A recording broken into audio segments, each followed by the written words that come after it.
Welcome back, everybody, for Season 3 of Still Shots. Thanks for tuning in for Season 1 and 2. We've got lots of new stuff coming this season. We're still in our old location. We're running out of space quite drastically, though. We actually are renting 4 warehouses in Nisku. We need a new building bad. So you're going to learn about that this season as well.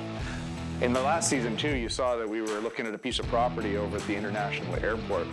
You know, it was the last day that I had before I had to write the deposit check on that piece of property. And I was taking a drive through the country, not too far from Nisku, and I saw a for sale sign that had fallen down in the ditch that a grader had pushed over in the snow with an arrow down a dead-end road. And I thought, what's for sale down there? And I took a drive down this dead-end road, and there was this beautiful piece of property with a creek running through it on the front of a lake, Saunders Lake. And I thought, this is meant to be. So we bought that piece of land, and we're building our new building there. I can't wait to show it to you. The big benefit of this new piece of property is we actually own it. So we can do whatever we want there and expand as much as we want. At the airport is leased land, so we would never truly own that. We would own the building, but not the property that it was on. So this seemed like a better idea, and I'm a bit of a country guy, so I like the idea of having a place where people from the city can come out and tour our grounds and walk around. We're actually going to be planting our own crops there and harvesting them. Not small plots, we're still going to be buying from our local farmers as well. But you'll be able to come and see what rye looks like compared to barley or corn or that sort of thing if you're not familiar with it. We're going to have our own pigs to eat our spent grain. Our chickens are already over there. And Karen wants some fading goats, so maybe we'll get those as well. It's going to be the kind of place where you can bring your whole family and spend the whole afternoon. Hey, Grant. Hey. How you making out? Okay. It's a beautiful day for this. Yep. Patch her up. Yep, patch her up for as long as we're going to keep it. He thinks we're going to get rid of it quick, but I got different news for him. Yeah. So this old garage never got finished. It got kind of slapped up on a budget, I think, and this paper's been flapping in the wind for a while, and it doesn't look very nice, so I can't stand stuff that looks like this. So Jordan and Seth want to tear this thing down, but I think it's definitely salvageable, and we are always short of storage space, so we got some work to do. At least we finally got the subdivision approved, the development permit approved, and the building permit, and we got our financing, so we are good to go. Finally. Only took 9 months. Gotta be patient and persistent. There's always things breaking around here, you know. Usually it's me breaking it, and then somebody has to clean up after me. We have a summer student here this year, Eric. Sorry, we're gonna poke some fun at you, Eric. Eric had a mishap with a full fermenter of rum, which is almost 3,000 liters of molasses that's fermenting. You're gonna see the mess that he made, and then had to clean up. Eric, what happened? Oh, I just backing this out. Move the forklift out of the way so it actually goes down the drain instead of all the way down. No, it won't stop. It's broken. Just move the forklift so it stops going that way. Move the forklift out of there. Yeah. So it shoots this way, yeah. Don't break the other one off. Well, there goes a bunch of rum ferment. Well, I need it, I guess. Oh, Live and learn. You have a very, very, very sticky mess to clean up now. I think you can take tomorrow off, okay?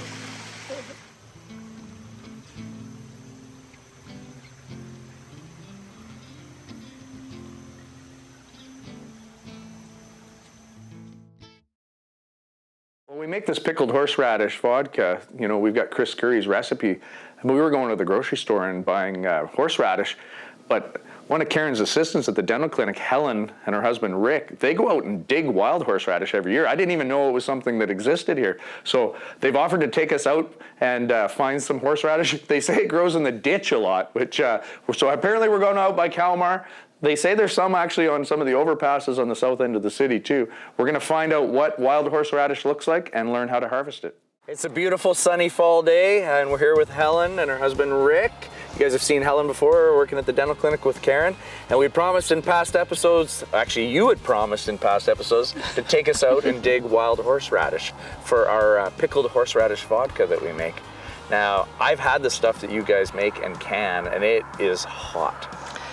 It's hot, depends what you do with it and where you dig it. To some extent, I've learned. You chop it up, you grind it up in your blender Yeah. With ice water. with ice Or water. ice cubes. And okay. Yeah. when you want your hot to stop, you add vinegar. Really? Vinegar is what stops the hot. So the longer you leave it, The it has longer to be you cold grind it, it has when to be you- cold. when you're canning it. Yeah. And the We use longer you small ice grind it, cubes, yeah. Okay. the hotter it gets. Interesting. So But- this is a weed that grows all over Alberta. It does. But And I- it's hard to get rid of because its roots go halfway to China. Absolutely. So I actually don't know what the leaf looks like though. So we're in a ditch on the side of Highway 39 out towards Kalmar, and you said that it's all along the ditches here. It's on the overpasses in the city In the city? Edmonton. Yeah. So let's go see what it looks like. Okay. All right, this is gonna be fantastic. Grab some shovels. Rick, I didn't bring any gloves today, so I hope you're game to be the guy that does all the work. Yeah, tough hands. Look, you brought a shovel that's my size and a shovel that's Mike's size. It's too bad Mike's not Yeah. here. Yeah, that would work for Mike. I think that sometimes it's hotter than other times. Okay, yeah. And Depending on the year. Yeah. depending on the year maybe, or maybe the plant, I don't know. Yeah. One time I sent Rick to dig horseradish and he went someplace other than where I always went. Okay. And it was so hot that I'd make 2 jars and then I'd have to leave the kitchen because the fumes in the kitchen were so bad that I was crying. It's got a broad, crinkly kind of a leaf. Once you know what it looks like, you'll recognize it along the ditches all over everywhere. So there's a patch just right up there. Oh, I can see it from Those, here. Look at those that. curly leaves just on the Broadleaf. side. Yep. Yeah. From the same family, actually, as wasabi, that's no surprise. Yeah. But also cabbage and broccoli. They're all from the same. Same family. Yeah. Interesting. So should we start digging here? or what? What do we got, Rick? Oh yeah, look at that. Look at the smell. It's huge. Look at that chunk. That's enough to do a whole batch. That's a strong one. You pick it after a frost because the coldness of the ground brings out the flavor and the heat in it more. The hotter you get horseradish, the less heat it has. If you cook it, the heat is gone. I think we got enough. I think so. That didn't take long. All right, let's make some vodka. Thank you for bringing us out here, showing us how to you're harvest this welcome. stuff. There's gonna be little holes in the ditches all over the place All now. over everywhere, all over Edmonton. Now We're we gonna know what see- it looks like, so that's pretty and easy. It's easy to pick out because it's taller than the grass Yeah. and it's curly. It kind of looks like kale a little Yeah, bit, like the a leaf little on bit, it does. yeah. So now I know exactly what to look for. And so do you guys. Cheers. Now we're still using the roller mill off our family farm in Gull Lake, Saskatchewan. My grandfather bought that thing in the 40s, and it's finally wearing out actually. As you know, the rollers have little grooves on them, and they're worn flat. So we have to get some repairs done on this. There's always things breaking. You got to be part mechanic, part electrician, part millwright, it turns out. So thankfully Sean's here to help us with that.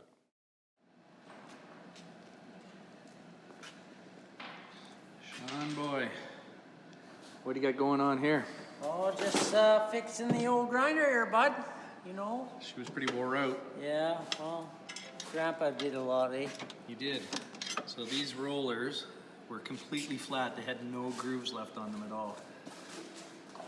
And it wasn't working very good. It was screaming. We couldn't get the rye to bust up. So we sent them off to a machine shop to get them reground. And it was easy taking this apart though, right?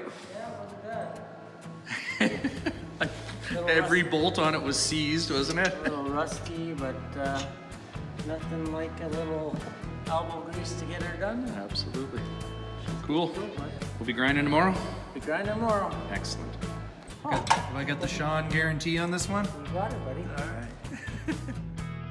We had to work around the building that we had here, and it's part of the reason that we run into problems with bumping into things and breaking them because it's not designed right. So when we get to our new building, everything's designed exactly for our purposes. I can't wait till we get over there and we have less incidents.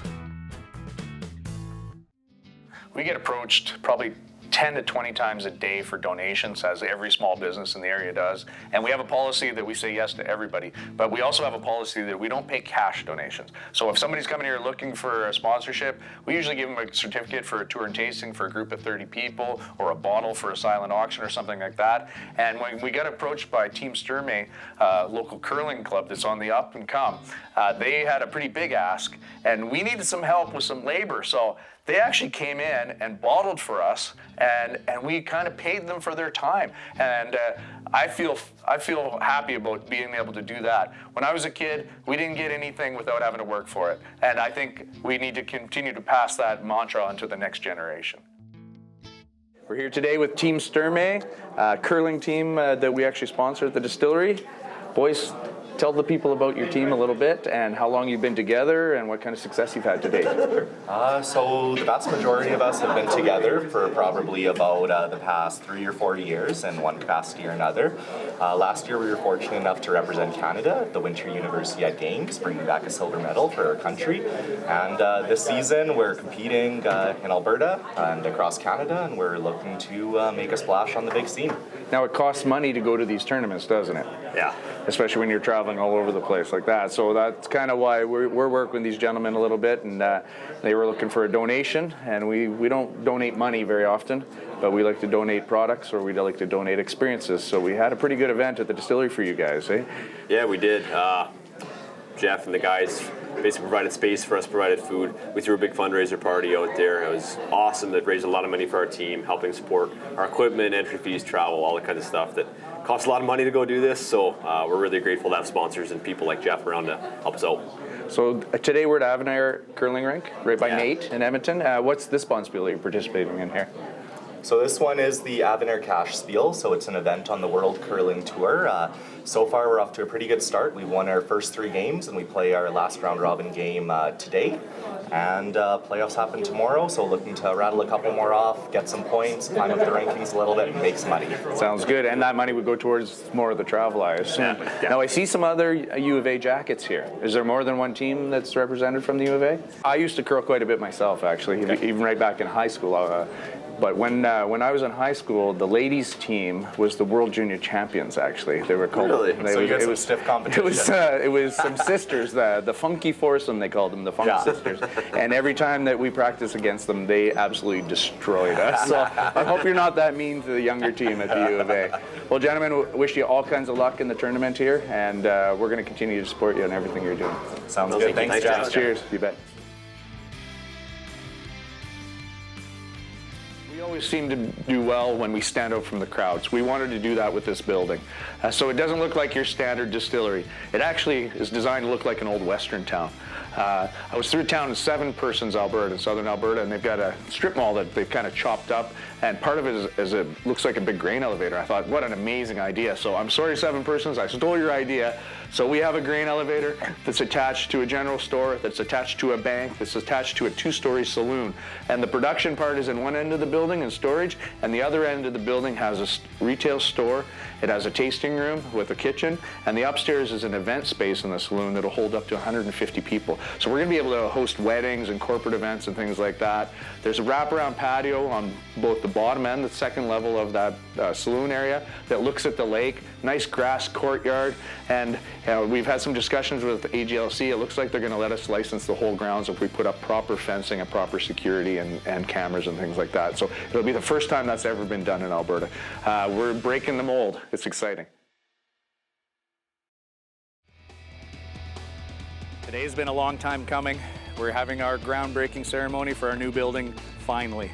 We've made it through the COVID situation. We've got a lot of dignitaries here today, and thankfully with the weather cooperated, so it's a big day for us.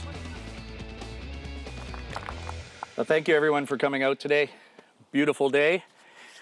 For those of you that don't know much about our company, I'm going to give you a really bombshell quick introduction to who we are. Rig Hand Distillery started 6.5 years ago. Shortly after it became legal to have this type of business in Alberta. We were the second licensed craft distillery.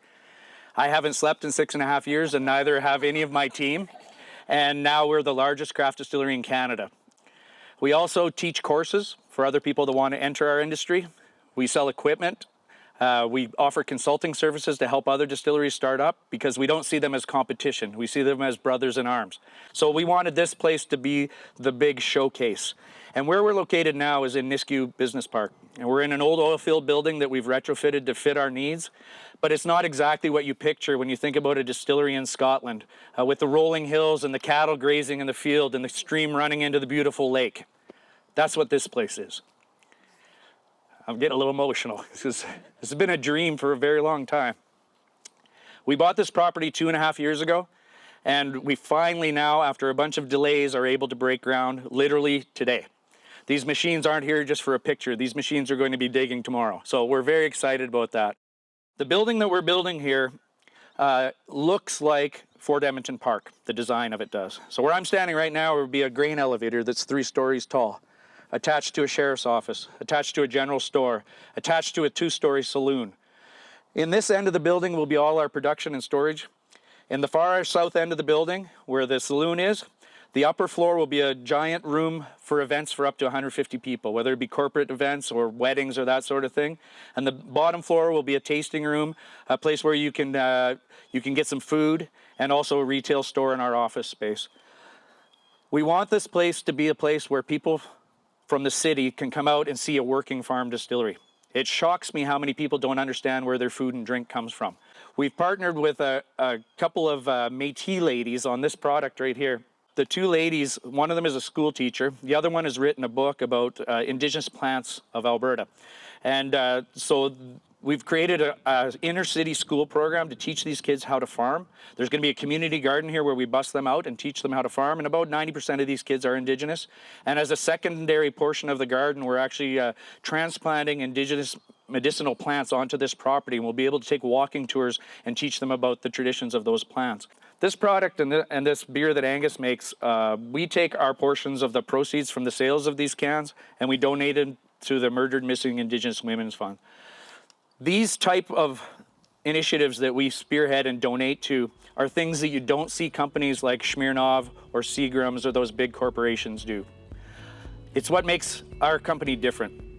And it's what's made us successful and made us have so much support within our community. We just want to make sure that that community grows. Thank you for coming out today.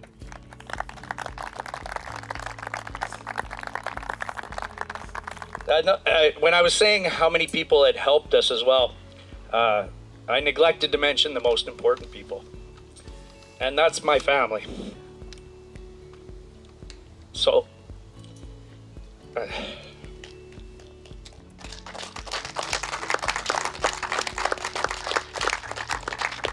absolutely impossible to do something like this on your own, and our staff are like family, so thank you.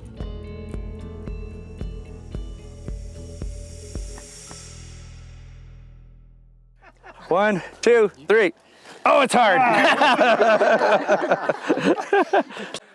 So when we started this thing, it was just Karen and I and Mike, and that was it. And we had an empty warehouse, and we had no idea that it was going to turn into what it's turned into already. And it's weird. It's like you get to the next phase and you accomplish something you didn't realize was possible, and you see 3 or 4 more other opportunities there, and you think to yourself, well, if we've done this already, why can't we do that too? So it makes us really think that we've got a team behind us now, you know, between our staff, our farmers, our family, all the community that's supporting us, that it doesn't really feel like there's anything we can't do.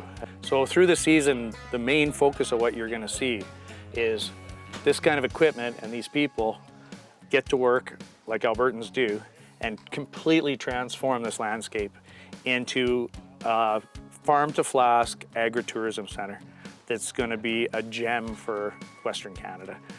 The journey is going to be interesting, and there's going to be roadblocks that we haven't even thought about, but we're used to dealing with that kind of stuff. And with the people we have, we're going to have no trouble accomplishing everything we dream of. This has been such a long time coming. You've put up with me through all of this, thank you. It feels like the finish line, which is weird because it's a starting line. But it's been such a fight to get to the point where we can actually put a shovel in the ground and have all the proper permits in place and have the financing in place and have everything set up. So it feels like we finally did it, even though we haven't even really done anything yet. But it feels like I have a good sense of accomplishment. That's how I feel right now. So I think I can take a breather. I can, for a day, maybe a day. Oh, it's hard.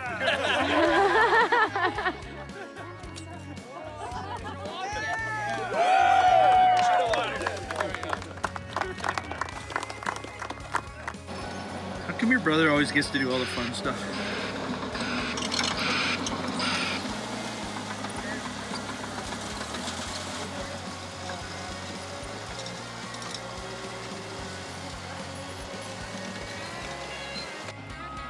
The Valera boys are hard at it. They're pushing dirt. Getting ready to dig a foundation and set up for the parking lot, I guess. Exciting times. Mr. Valera, how you doing, sir? Good. How are you making note of progress? What?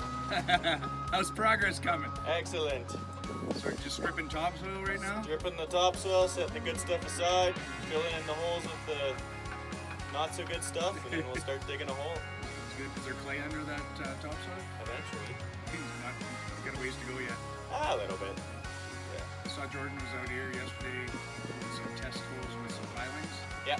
That went well, or? Yeah, got the results that we needed and everything went in good, so we're right on par with the foundation plan. I know he was worried about some big boulders being beneath the clay there and it might interfere with the pile placement. No issue with that? You never know until you actually place them, so we'll deal with that when the time comes. Awesome. All right, on. Keep up the good work. Sounds good.